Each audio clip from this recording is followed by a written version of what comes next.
this is not about debt, it is about control. Because the uncomfortable truth is that debt itself is not the problem. The problem is who is controlling it, and more importantly, who is being controlled by it. Most people grow up believing debt is dangerous, a trap, a burden to avoid.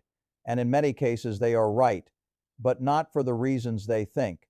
Debt is not inherently destructive. It is neutral, like gravity. It pulls on everyone equally, but only those who understand it learn how to use that pull to move forward instead of being dragged backward. When you hear the name Warren Buffett, you probably think of discipline, patience, long-term investing.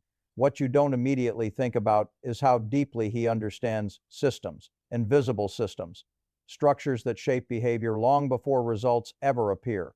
And debt is one of the most misunderstood systems of all, because there are two entirely different relationships people have with debt, and they exist in completely separate psychological worlds. One relationship makes you smaller over time. The other quietly expands your reach, and the difference between them is not income, intelligence, or opportunity. It is awareness. To understand this, you have to step outside of the usual financial advice and look at what's actually happening beneath the surface, the invisible forces shaping your decisions every day. The first of these forces is what can be called the consumption debt engine. This is the system most people unknowingly operate inside. At its core, the consumption debt engine is simple. You borrow money not to create something, but to experience something, a lifestyle, a feeling, a momentary sense of elevation, a new phone, a car that signals status, a home slightly beyond your means. These purchases feel justified because they improve your present experience. And that's where the system quietly locks in. Because the engine is not powered by logic. It is powered by emotion. Here's how it, i.e., works beneath the surface. You experience a gap between your current life and the life you believe you should have. That gap creates discomfort, and debt becomes the fastest way to close it temporarily. But like any machine, the engine requires fuel, and the fuel is your future time. Every dollar borrowed is not just money. It is a claim on hours you haven't lived yet, energy you haven't spent yet, effort that hasn't been given yet. So while the purchase gives you immediate relief, it quietly installs a long-term obligation. And here's where the psychological shift happens. Once your future is already committed, your behavior changes. You become less willing to take risks, less willing to walk away from things that drain you, less willing to think long-term, because now survival comes first. The engine doesn't just take your money. It reshapes your decisions. It narrows your thinking. It keeps you moving, but never progressing. This is why most people feel busy, but not free. Because they are not just working for income. They are working to maintain past decisions. And the deeper you go into this system, the harder it becomes to exit. This is where the gravity analogy becomes important. Imagine trying to launch a rocket from Earth. The closer you are to the ground, the stronger the gravitational pull. The rocket needs immense energy just to break free, and if it doesn't reach escape velocity, it falls back. The consumption debt engine works the same way.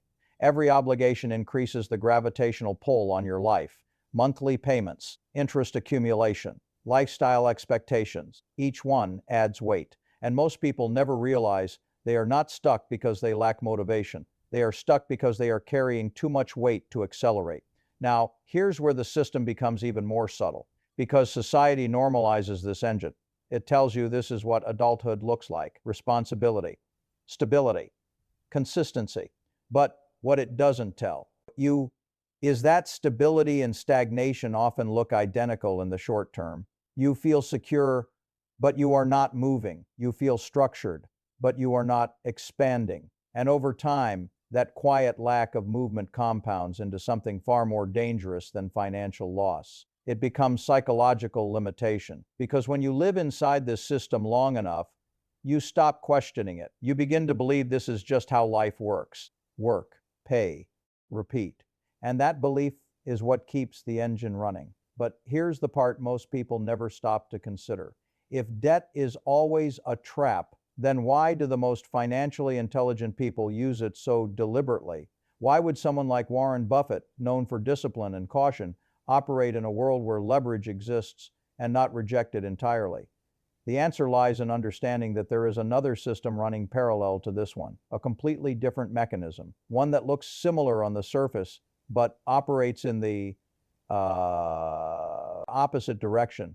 Because while most people use debt to consume, a smaller group uses debt to create. And that shift changes everything, not just financially, but psychologically. Because when debt is used to create, it stops being a weight. It becomes a force multiplier.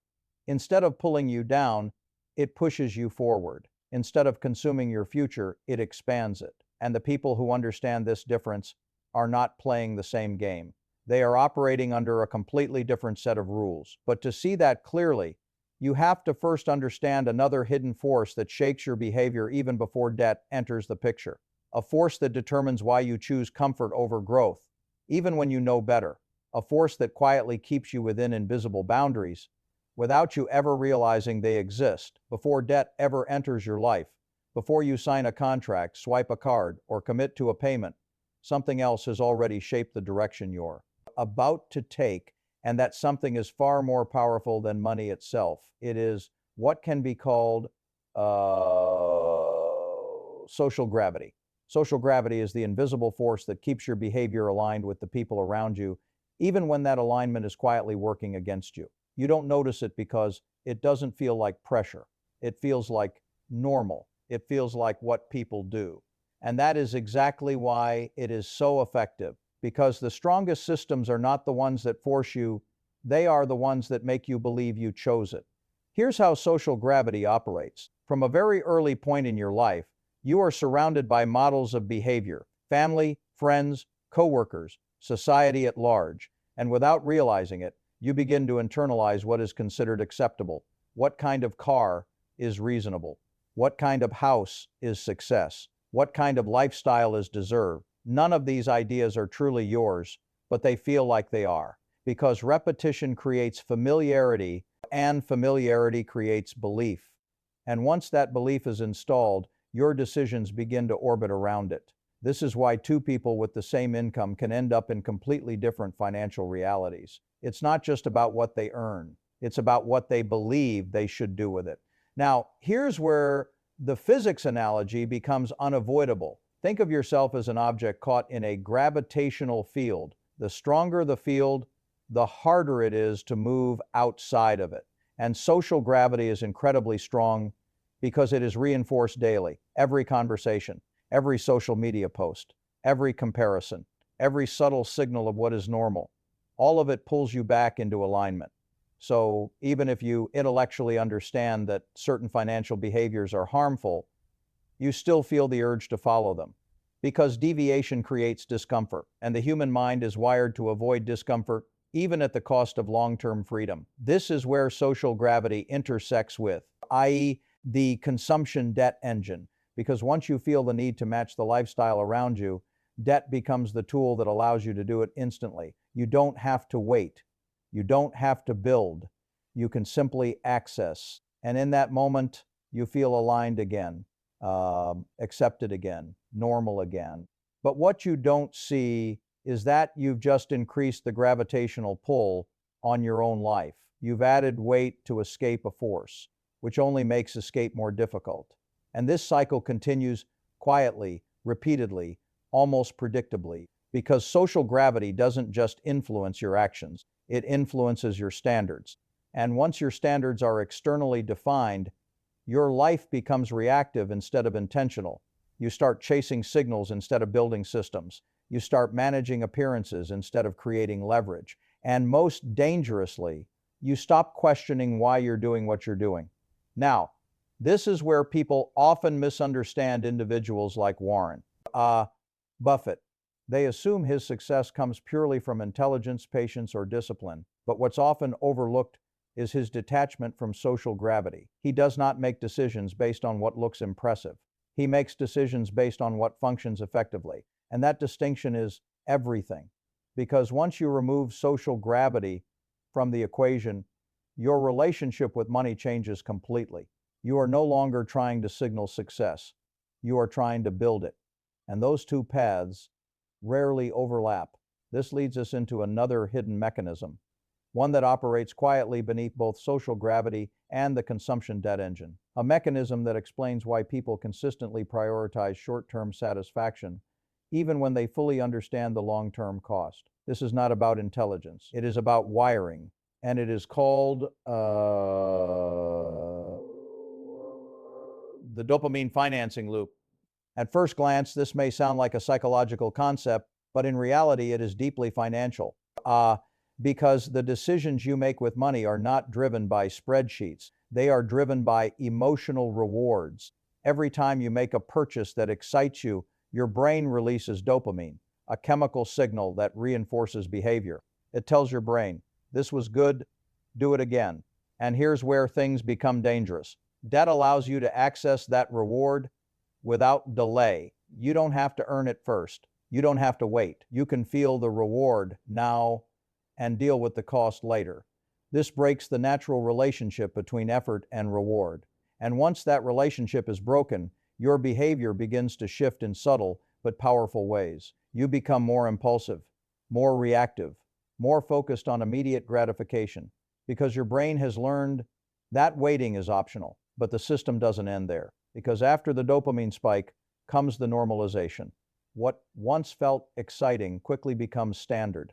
And once it becomes standard, it no longer satisfies you. So you seek the next upgrade, the next purchase, the next emotional spike. And once again, debt provides the shortcut. This creates a loop: excitement, normalization, dissatisfaction, upgrade, repeat. And each cycle increases your financial obligations while decreasing your sensitivity to satisfaction. You need more to feel the same. This is why people who earn more money often don't feel any freer, because their lifestyle has expanded at the same rate or faster. The loop is still running, just at a higher level. Now, combine this with social gravity. You are not only chasing internal rewards, you are also responding to external expectations, and debt becomes the bridge between the two. It allows you to satisfy both forces simultaneously, at least temporarily. But here's the cost that most people never fully calculate. Every time you choose immediate reward over long-term positioning, you are not just spending money, you are training your mind. You are reinforcing a pattern. And patterns, once established, are incredibly difficult to break because they don't feel like patterns. They feel like personality. They feel like who you are. I like nice things. I deserve this. This is just how I live. But beneath those statements is a system quietly running in the background, one that is shaping your financial trajectory without your conscious permission. And the longer it runs, the more automatic it becomes, until eventually you are no longer making decisions. You are following a script written by social gravity, reinforced by the dopamine financing loop, and funded by the consumption debt engine. At this point, most people don't need more information. They need interruption, because the system is not designed to collapse on its own. It is designed to sustain itself. But there is another path, a completely different way of interacting with debt, one that does not rely on emotion, validation, or immediate reward, a way that turns debt from a liability into a strategic tool. And to understand that, you have to shift from thinking like a consumer to thinking like a system builder, because the people who build wealth are not avoiding systems. They are designing them. At a certain point, if you observe long enough, carefully enough, you begin to notice something unsettling. The people who seem the most cautious with money often stay in the same place, and the people who appear to be using debt strategically somehow move further, faster, and with less visible strain. This contradiction doesn't make sense at first, because you were taught that safety leads to stability, and stability leads to progress. But in reality, safety often leads to stillness, and stillness, over long periods of time, quietly becomes stagnation. This is where a completely different mechanism enters the picture, one that almost no one explains clearly, because it requires you to stop thinking of money as something you protect and start thinking of it as something you position. This mechanism is what can be called the leverage amplification principle. At its core, leverage is simple. It is the ability to control a larger outcome with a smaller initial input. But what makes it powerful is not the concept itself, it is how it interacts with time. Because when used correctly, leverage doesn't just increase your results, it accelerates them. Now, here is where most people misunderstand leverage. They assume it is about taking on risk, but that is not entirely accurate. Leverage is not inherently risky. Uncontrolled leverage is.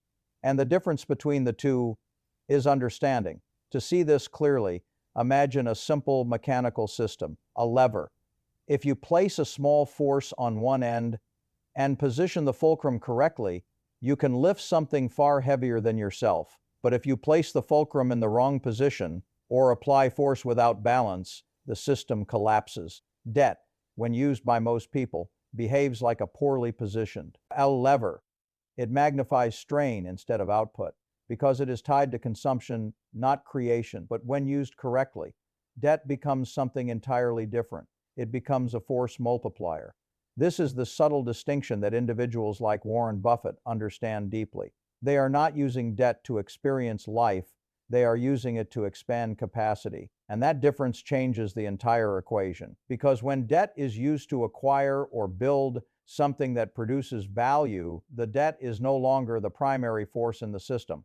The asset is. Now, think about this carefully. If you borrow money to buy something that generates income, that income begins to offset the cost of the debt. And over time, if structured correctly, it can exceed it. At that point, the system flips. You are no longer working to pay off the debt.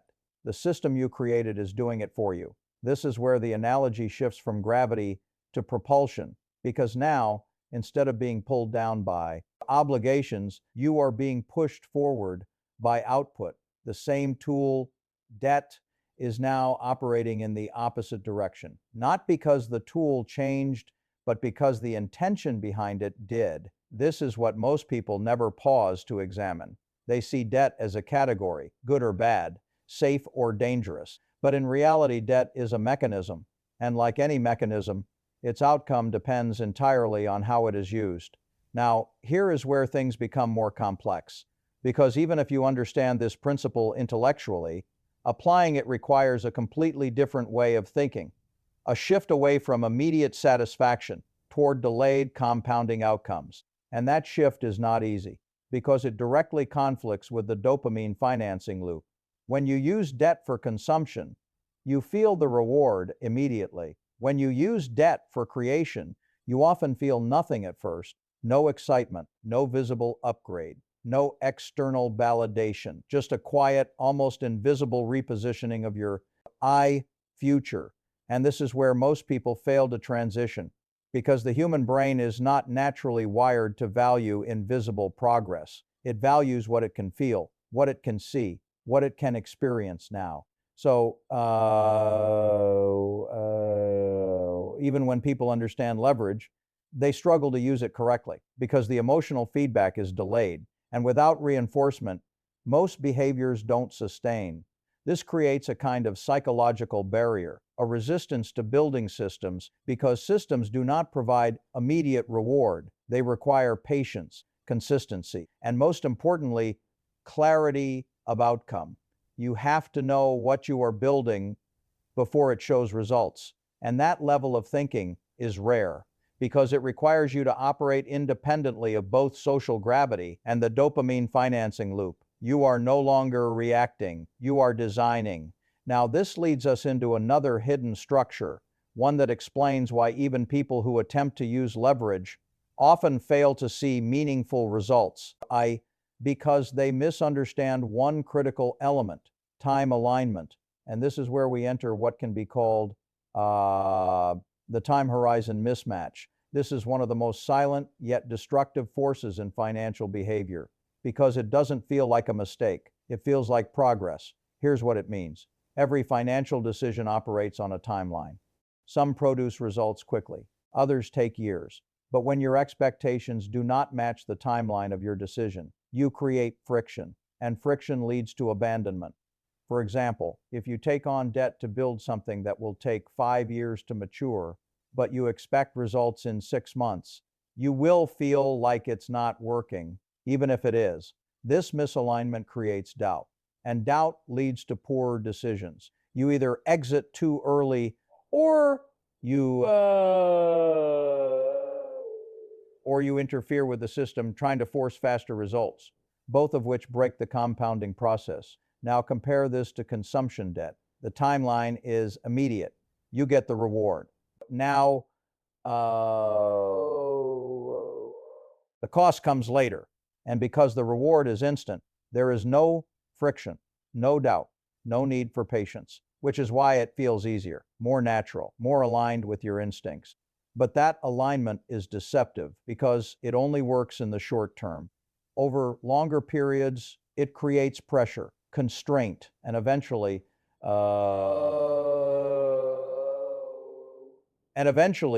limitations you cannot easily reverse. This is why the time horizon mismatch is so dangerous, because it quietly pushes people back into the consumption debt engine, even when they attempt to move beyond it.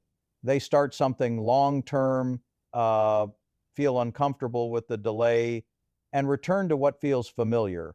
Immediate reward, immediate feedback, immediate satisfaction, and the cycle continues. Now, step back for a moment. Look at the system as a whole. Social gravity shapes your expectations. The dopamine financing loop shakes your impulses. The consumption debt engine provides the tool for immediate alignment, and the time horizon mismatch pulls you back. Whenever you try to escape, this is not random. It is a fully integrated system. And unless you see it clearly, you will continue to operate within it, even if you believe you are making different choices. But there is still one final layer to understand. Because even if you break free from these forces, even if you begin to use leverage correctly, there is something else that determines whether you actually build wealth or simply improve your situation temporarily. Something deeper, more structural, and far less visible. At this point, you might feel like you can see it, the structure, the invisible forces, the patterns that once felt random, now beginning to form a system. And yet, even here, most people stop short. Because understanding the system is one thing, repositioning yourself within it is something else entirely. Because there is one final mechanism operating beneath everything we've discussed, a mechanism that determines whether your efforts actually accumulate or quietly cancel themselves out over time. This mechanism is what can be called the illusion of progress. It is subtle, deceptive, and extremely common because it doesn't feel like failure. It feels like movement, and that is precisely why it is so dangerous. The illusion of progress occurs when your actions create visible activity, but not meaningful advancement. You feel productive, engaged, even disciplined, but beneath the surface, nothing is compounding, nothing is stacking, nothing is accelerating. You are moving, but not moving forward. To understand this, imagine running on a treadmill. Your body is working, your energy is being spent, your effort is real, but your position never changes. Now translate that into financial behavior. You earn more money. You upgrade your lifestyle. You take on slightly more responsibility. You feel like you're growing, but your net position, your actual leverage, your control over time remains the same, or worse, becomes more constrained because every increase in income is matched by an increase in obligation. This is the hidden trap. The system allows you to feel progress without actually achieving it. And once again, debt plays a central role because when used without intention, debt expands your life horizontally, not vertically. You experience more, but you don't advance. You consume more space, but you don't gain altitude. And without altitude, there is no perspective, no strategic advantage, no escape from the forces below. This is where the rocket analogy returns, but in a different form. Most people believe that as long as they keep moving, they will eventually rise. But movement without direction, does not create elevation. A rocket doesn't escape gravity by drifting. It escapes by generating focused, sustained thrust in a specific direction over a sufficient period of time. Anything less, and it falls back. The illusion of progress is what keeps people drifting. Busy, active, but ultimately grounded now.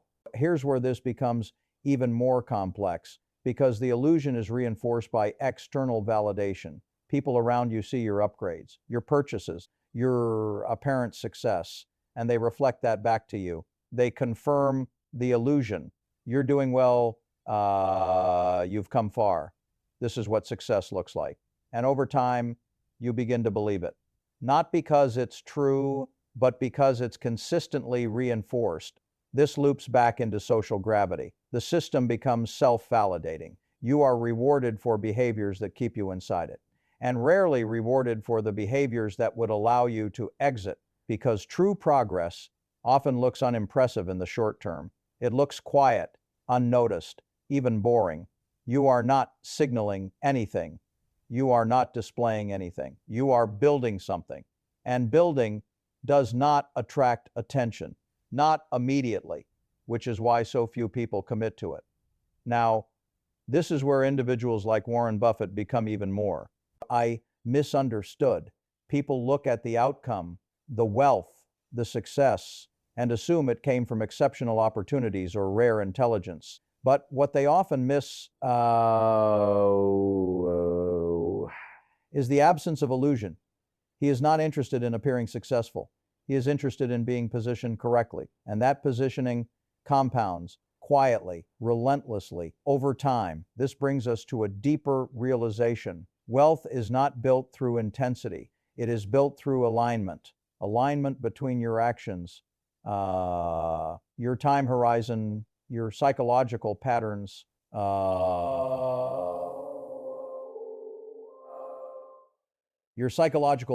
the systems you choose to operate within. If even one of these elements is misaligned, your progress fractures. You either slow down or stall completely. This is why so many people feel like they are trying hard but not getting anywhere, because effort without alignment does not accumulate. It dissipates.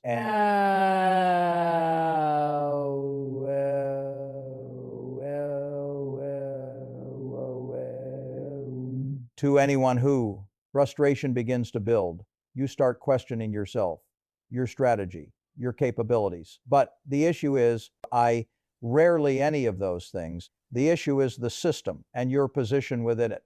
Now, at this stage, there is a temptation to look for a solution, a method, a set of steps to follow. But that instinct itself is part of the system because it assumes that the answer is external, something to apply, something to execute, when in reality, the shift required is internal. It is a shift in perception, in awareness, in how you interpret the forces acting on your life.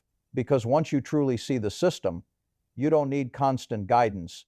You don't need reminders. You don't need motivation. You begin to make different decisions naturally, not because you are forcing yourself to, but because the old patterns no longer make sense. They become visible, predictable, even obvious. And once something becomes obvious, it loses its power over you.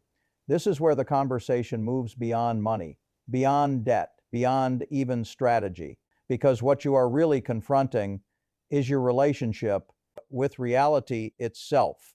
How do you interpret it? How you interpret it?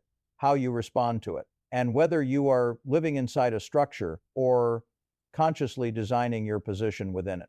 And that leads to the final layer, the part that ties everything together, not as a concept, but as a realization. One that changes not just how you use debt, but how you move through life entirely. At the end of all of this, what remains is not a strategy. It is a shift in how you see. Because once you truly understand what has been operating around you and through you, the question is no longer, should I use debt? The question becomes, what system am I choosing to participate in? Because that is what this has always been, not a financial decision, a structural one. You are either placing yourself inside systems that extract from you or systems that expand you, and the difference between those two is rarely visible in the beginning. They can look almost identical. A loan is a loan, a payment is a payment, and obligation is an obligation. But beneath those similarities, the direction is completely different. One system feeds on your time, the other multiplies it. One system narrows your options, the other increases them. One system requires your constant presence to survive. The other continues even in your absence. And this is where the final realization begins to settle in. Debt was never the defining factor. Position was. Where you stand relative to the system determines everything. Because if you are inside a structure where your effort is required just to maintain equilibrium, you are not progressing.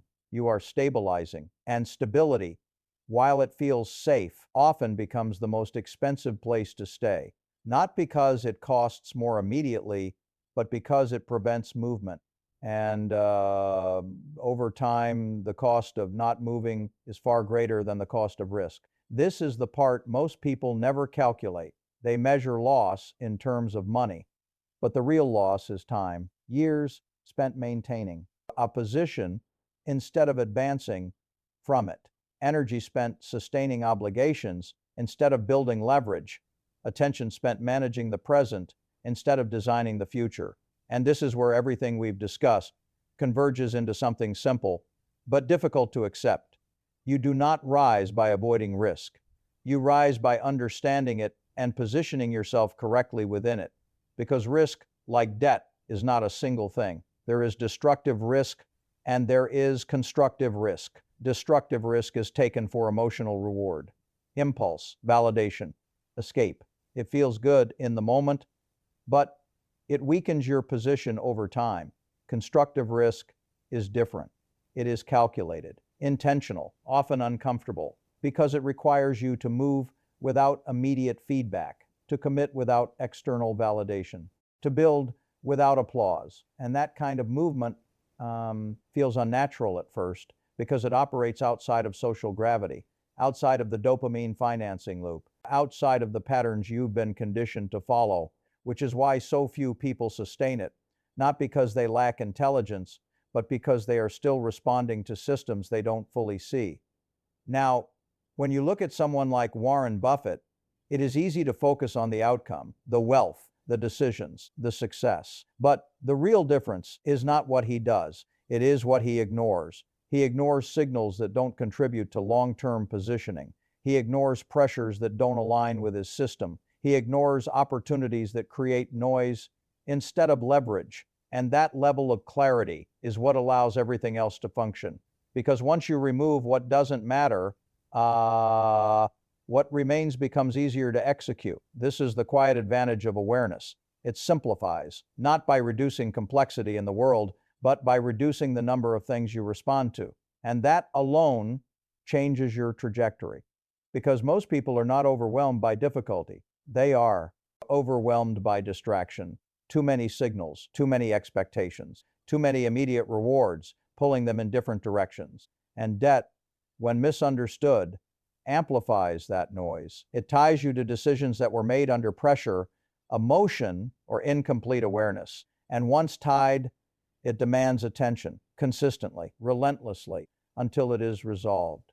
Which means your future becomes occupied by your past. This is the quiet trap. Not that debt exists, but that it locks you into a version of yourself that may no longer be aligned with where you want to go. Now, imagine the opposite.